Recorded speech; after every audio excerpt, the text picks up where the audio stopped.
If you've ever stepped onto a college campus or even just thought about it and wondered whether you belong or whether college is even right for you, for your path, this is the episode for you. Welcome to the Southeast Project, where we talk openly about lifelong learning, choosing the path with intention, and really making sense on how to pay for college without losing yourself in the process. I'm one of your hosts, Rico, and I'm Katrina. So let's talk about it. Who goes to college, Katrina? All right, so I'm going to give you a few stats. College graduates in the United States generally make significantly more money than non-college graduates, with bachelor's degree holders earning roughly 60 to 70% more per week on average. That's a big difference, not a little difference, 60 to 70%. And then over a lifetime, this translates to roughly 600,000 or to a million, as much as a million more in your average earnings compared to high school graduates. So this is a comparison. It's not exact, but just let you know that it can make a huge difference over your lifetime of how much you earn. Number two, more college graduates were B students in high school than A students. And I really think that one's important because I know when I was in high school, I thought it's the A students, it's the people who have the 4.2 or 4.31 GPAs. But no, the people who actually graduate, most of them were B. They weren't the valedictorians. And then the third one I want to tell you is as of 2024, students of color make up approximately 41 to 45% of undergraduate college students in the US, with Hispanic and Latino A students representing the largest minority group at roughly 19%. That 41 to 45, that is almost half. And if I didn't read it, I wouldn't have believed it because many years ago when I started college, I really thought that there were hardly any people of color in college. But that has changed. And that's just crazy to think because I do remember that as well, right? I'm a person of color, and that is something I always struggled with. I wondered, is that a place for me? Is that the path for me? Because I'm also a first generation student. So my parents had not gone to college, and just in my lived experience, what I imagined, what I saw on the telly, right, was not people that looked like me in college. So this is so encouraging just to see this. I think it's encouraging too. And also as a first generation, maybe because our family didn't go, or maybe people who live next door, or maybe Uncle Susan or Uncle Fred, Auntie Susan, whomever, you don't see them having that experience. You think, well, it's like that for everyone. So people who look like me just don't go, but that is not the case. Mm-hmm. Well, talking about people that go, this episode is being brought to you by Point Loma Nazarene University's School of Education, Masters in Curriculum and Instruction. If you're listening, if you know people who are looking at how do you develop the learning tools, instruments, and coursework, this may be a program of your interest. Be sure to check out the description below. We have links to the program. So thank you, PLNU, for that. So what are some of the reasons to go, right? Let's just share some of the reasons we went, and then what are some of the ones that we've heard just along our journey? Yes. Why did you go to college, Rico? For me, I didn't know I had a choice, right? I think in the early 2000s when I was thinking about going to college, my parents are immigrants to this country, and they just told me like education is the key. That's what you need to go. And I went just thinking that's the next step, right? You graduate high school and you go. What about you? Same. Even though my parents didn't go, education was important. The money was saved and put aside for it. I was the youngest of three, and I think I felt a little more pressure because my oldest sister and my middle sister both started but didn't keep up with it. And so even though there's a big age gap, no one had graduated college by the time I started. So I really felt that pressure. I got to go. The only choice was where, not if to go, but where to go. The really cool thing though is once I got there, I was really surprised at finding out all the reasons people do go, right? Because not everybody had the same experience. I remember one of the reasons that I learned from friends is they were just curious, right? They were trying to find themselves. And so it actually wasn't even about the academics. It was, I'm trying to be free and live the college life. And so they did. Now, one of my really good friends, love out to you, brother, did not graduate. He actually ended up having to drop out because he failed out a lot of courses.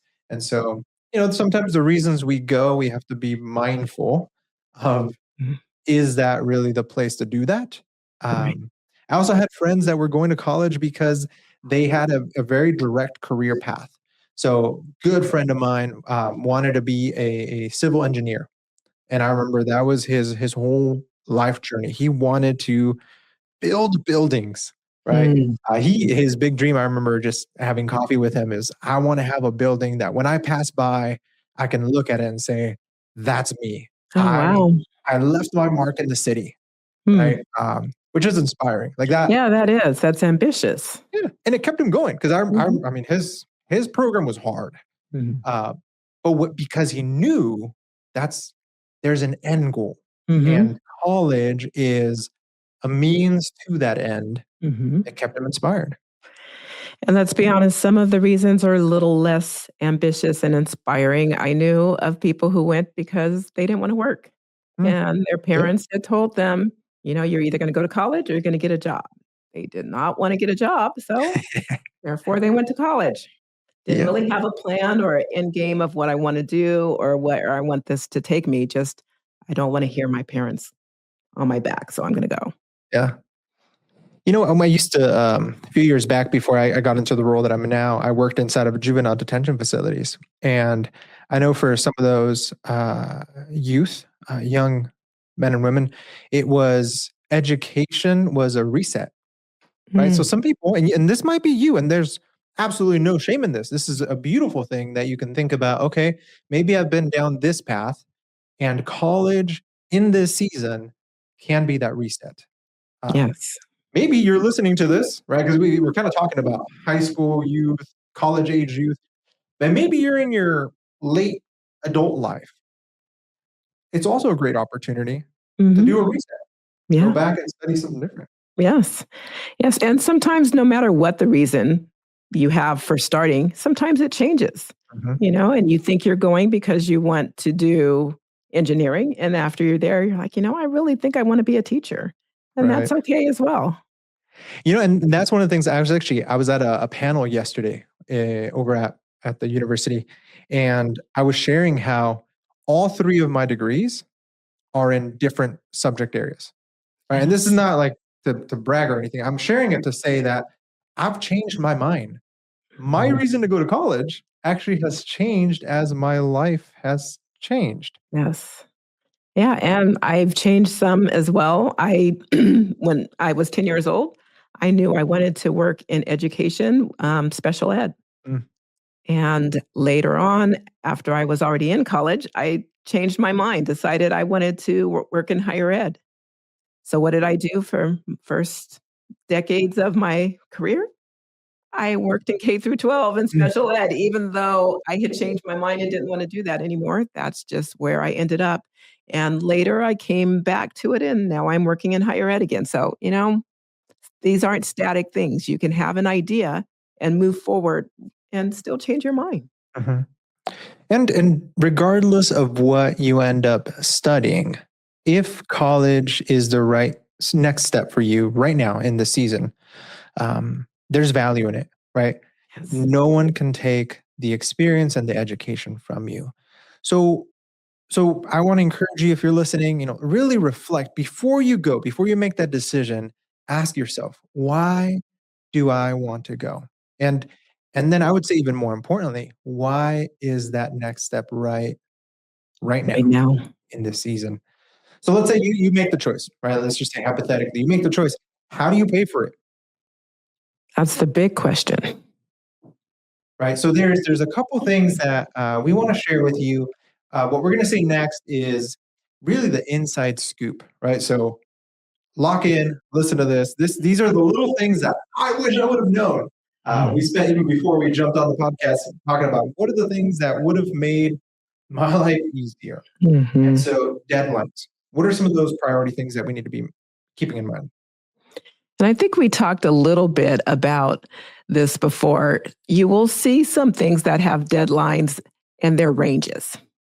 Everyone talks about FAFSA, and we know we need to do that. That's the gate that opens the door of all the financial aid. So there's this application you need to fill out, and you will typically see it as a range. October 1st, for example, through March 2nd, or fall through spring, or sometimes the dates are a little bit different, but usually somewhere in October and somewhere in March, depending on the year. This year, it is March 2nd is the deadline, 2026. Mm-hmm.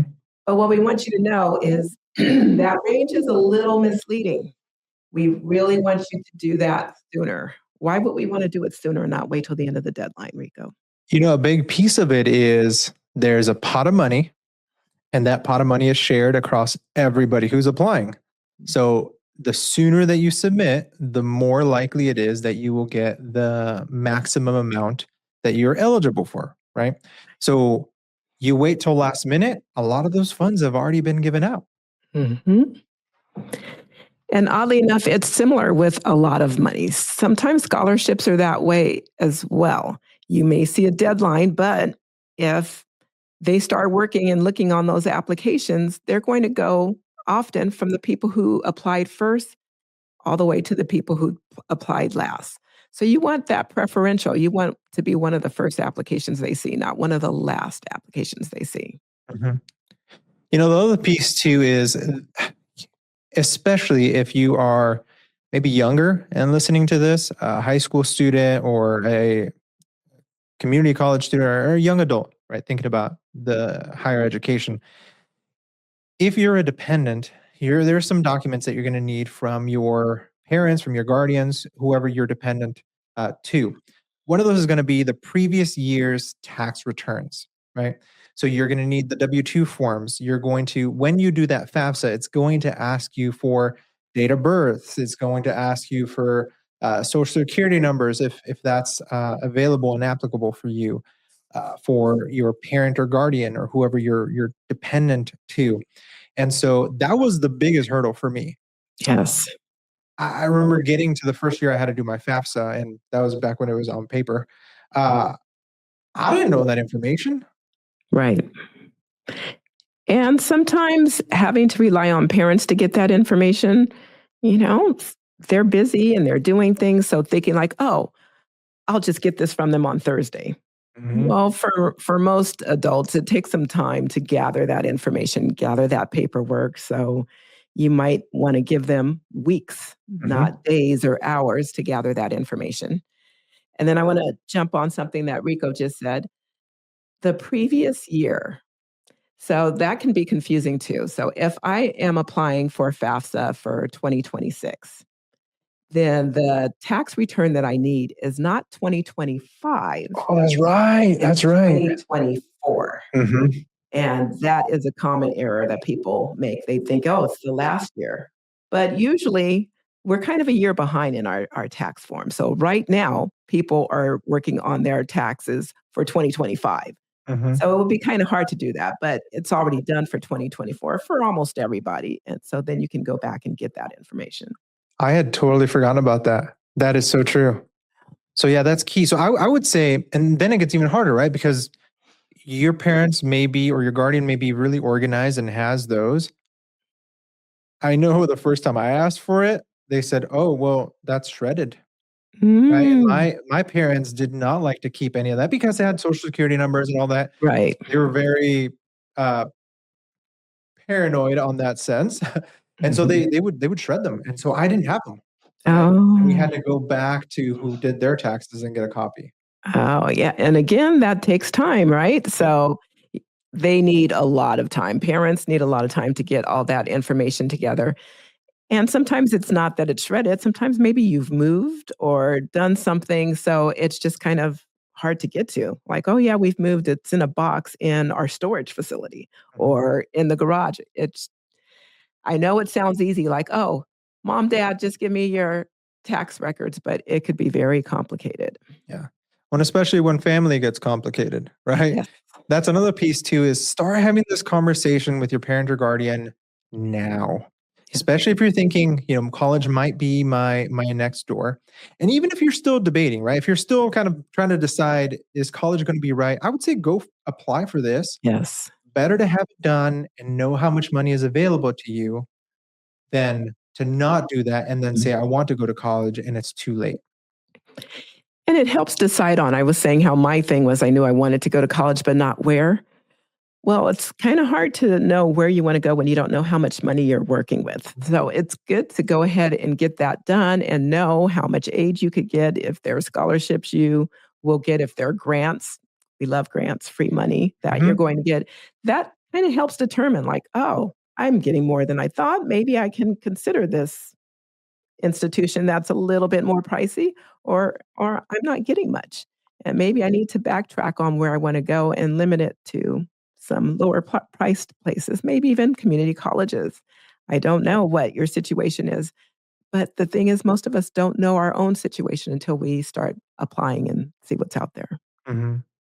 The other thing too is maybe you find yourself in a place where you've done your FAFSA and it's not enough money, right? Or there are other limitations with your experience, right? We won't go into too much depth about that, but let's say let's just say, right? Hint, hint, your experience doesn't make you eligible for FAFSA, whatever it is. What can I do then? Here's the inside scoop, right? It's two people who work in higher education, who've been in education for many years. Units have scholarships. I'm not going to call them secret scholarships, but I'm going to talk about them as incentive tools, right? Yeah. We are, and I'll say we, right, because I'm part of this education system, we are competing with other institutions for quality students. And if you're listening to this, I believe that you're a quality student. All right, listen to that. You are a quality student. So if you, the quality student, reaches out to the unit, let's say I want to study to become an educator. I might reach out to the School of Education, and I would encourage you to do this. And say, do you have any department scholarships? Or do you have any unit scholarships? Or are there any scholarships for my major, right? Major meaning what you want to study. And 9 times out of 10, they're going to have one. And it's not something that they advertise. It's kind of like they keep it in their back pocket. And if they really want to close the deal with a student who they really want there, they might then share it. Or if you ask about it. And so I think that's one, it's a pot of money that I see so many students leave behind. The other one is partnerships, right? Again, we as institutions, colleges and universities, we're competing for you. Yes, you listening. So sometimes we have partnerships with your high school, with your employer, with your community, and that may come with a tuition discount, right? So maybe you get a 10% discount, 25% discount. It may come with, especially with employers nowadays, they didn't have this when I was going to college. Right. But maybe your employer says, hey, if you work with us, you get access to these colleges and universities we have a partnership with, and you get free tuition. Yeah, they didn't have that when I was around either, but I've seen a little bit more recently because I have kids who went through this experience. And the other thing I found out is churches often have scholarships. They aren't huge, but the church that we went to had scholarships that pretty much all of the youth who were going college bound would get some money. And so that was great. The other thing is just your village. Just talking about college, found out that one of my friends had a sister who sat on a board of librarians that give scholarships. And so my oldest applied and got a scholarship that way, just from word of mouth, knowing like, oh, hey, we have the scholarship here. You can apply for this. So there are all kinds of ways to access scholarships. It's not just a FAFSA thing, but also going to your institution, the departments, to your church, letting your village know because they may know about something going on. Those are the first thoughts that come to mind. Are we missing any?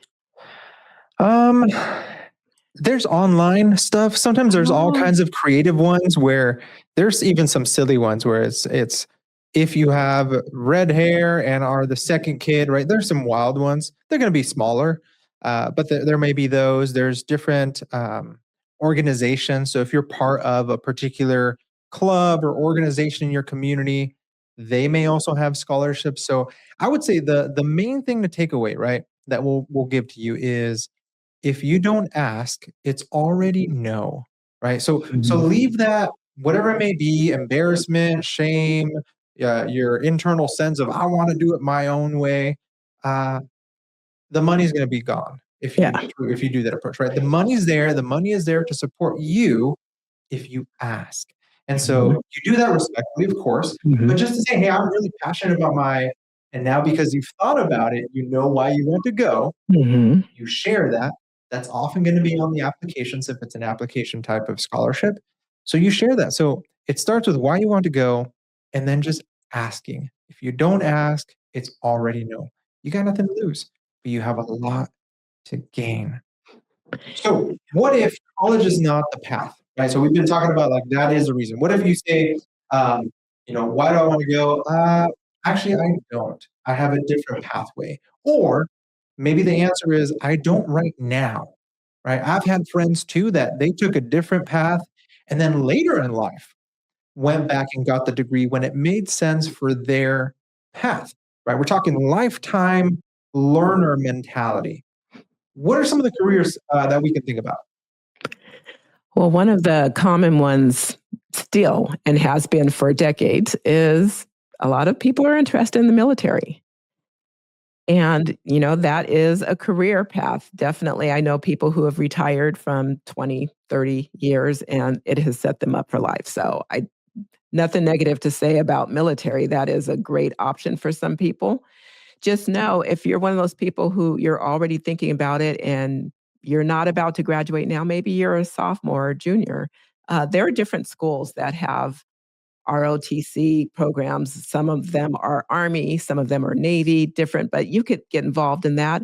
And most of the recruiters, they recommend that you start looking your junior year, not right before you graduate, but earlier because there are incentives, there's monies, there are all kinds of good reasons that if you get involved early, you can get extra money for that. Mhm. There's also there's a lot of jobs within the first responder world, right? You can become an EMT. That's something you take a couple courses at the community college and then can work on an ambulance doing first responder work. You can join your fire department. They have cadet academies that you can start even as early as 16 to start preparing yourself for that. That's also something you can do at the community college level or through a fire school and get equipped to do that. Build a long time career, which then later you could then go back and get your bachelor's in whatever things if you want to become a fire chief or want to become a specialist, right? That's what we're talking about is sometimes college is not right now, but it doesn't mean that it's not going to be right later. And with some of these, right, maybe you go through the police academy and become part of your sheriff's department or police department. You might never even need it, right? Yeah. Now, be mindful that some careers have a cap. If you don't have a degree, this is as far as you'll go. So, kind of like you said, Katrina, the stats do show that earning that degree increases your earning potential. Right. But I say it also increases your career potential. Yes. Yes. And these ones that Rico just talked about, for example, they're free. It is free to go to the cadet school or free to work with the sheriff's department in getting these programs. ROTC, military, I mentioned earlier, that's free. And you can get in, but a lot of times careers you get in and then you want to grow. You see something else you want to do or something that maybe makes more money or is more in your specialty, your special interest. With everything that we talk about, whether you start with college or start with a career, you have to have that lifetime learner mentality that Rico mentioned because we grow, we change, we learn more about ourselves, we learn more about a field. We might want to do something different, and the requirements may change for that. So just Mhm. keep that in mind. We're always growing, always changing. And if you're not starting college now, that doesn't mean you're not starting it ever. Right. Yeah, there isn't a one size fits all journey or timeline. That's something that, and it's easy. I think it's easy for us to say now, right? But when I was 15, 16, 17, 18, I, I really did think I need to do A and then B and then C. Otherwise, I'm a failure. Yes. And once you let that go and just say, you know what? No, that could be somebody's path. I'm Mhm. not, bashing on that, but it's not everybody's path, and it's okay, Yes. right?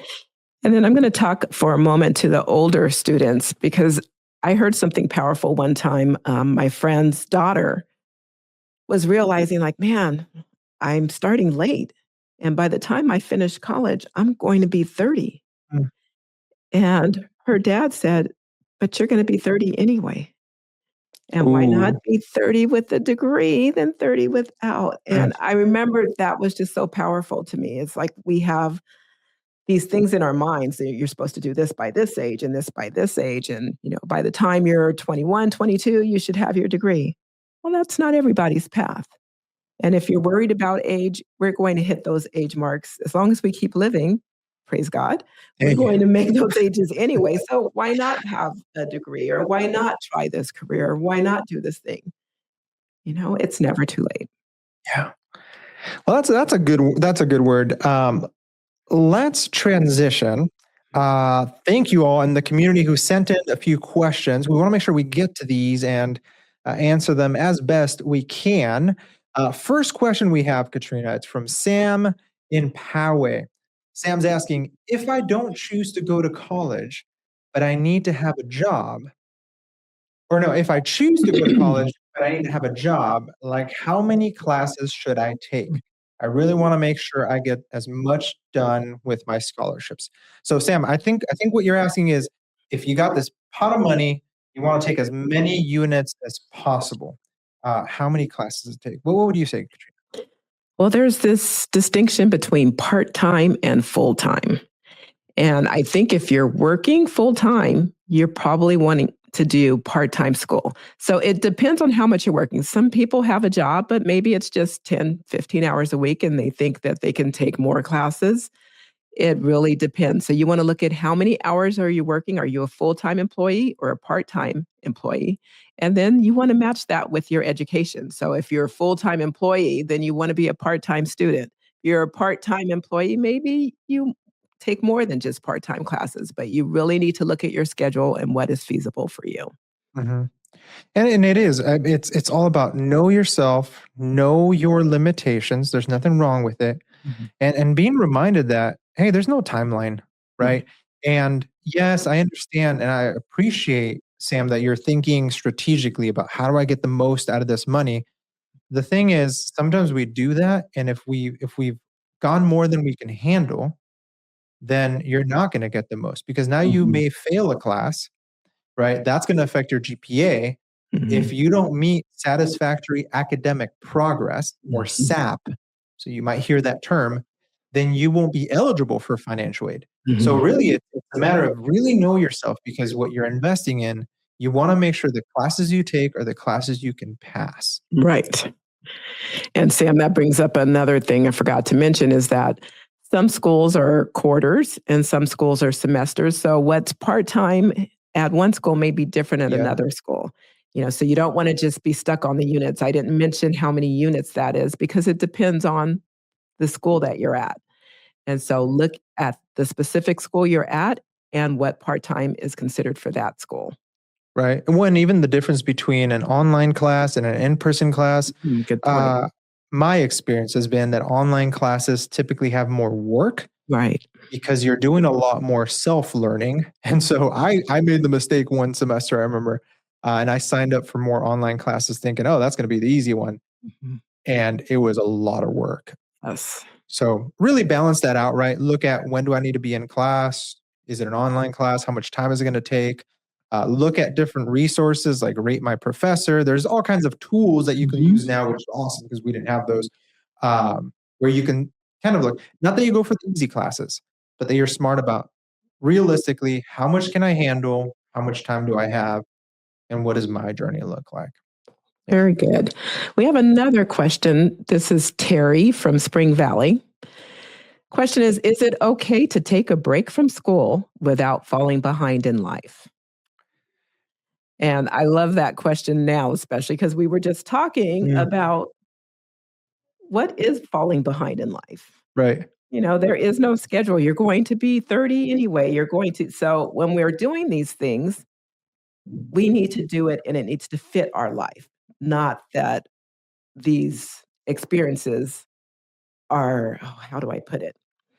So life is going to happen regardless of being in school. So you can't fall behind in life because you're going to keep living. You're going to Right. be a day older, a year older, whatever. So you are adapting to make sure it fits in with maybe I'm a new mom and maybe I need to take a break. Or maybe I had a work injury and I need to take a break. Or my dad is sick and I'm taking time. So you're looking at your life and figuring out, can you do school? There is no timetable that you have to be finished by a certain time. You have to live your life. You have to take care of yourself, your own health, your family's health, maybe your parents' health, whatever's going on. So you will adapt school to fit your life. And when you finish, you'll finish. Now, I say all that, but I want to add one little caveat. Sometimes there are limits to how long of a break you can take depending on the program you're in. Mhm.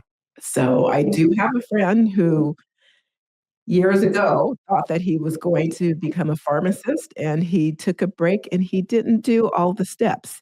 He didn't ask for a leave of absence or anything. He just kind of stopped going to school.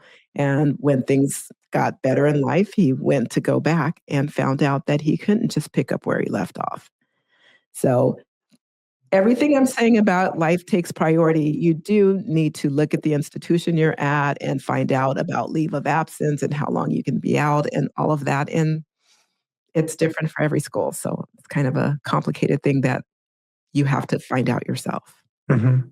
Mhm. Yeah, I know for me, right? I did a 4-year program, but it took me 5 years. Mhm. And in that moment, I remember feeling really embarrassed, like I disappointed my family and all that. And I look back at it now, and I had some amazing experiences in that 5th year. Right. So yeah, I mean, life has a way of working out, which is nice.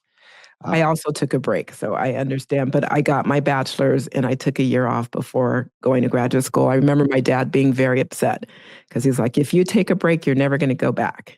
I'm like, "Yes, I will." And I did go back, but I wanted to get a car. That right. was my thing, is I wanted to get a car, so I had to work.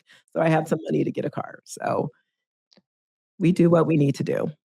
And I would say again, know yourself, because there are some people that if you take a break, you know yourself, you're not going to go back. And so have a conversation with yourself, have a conversation with your support group.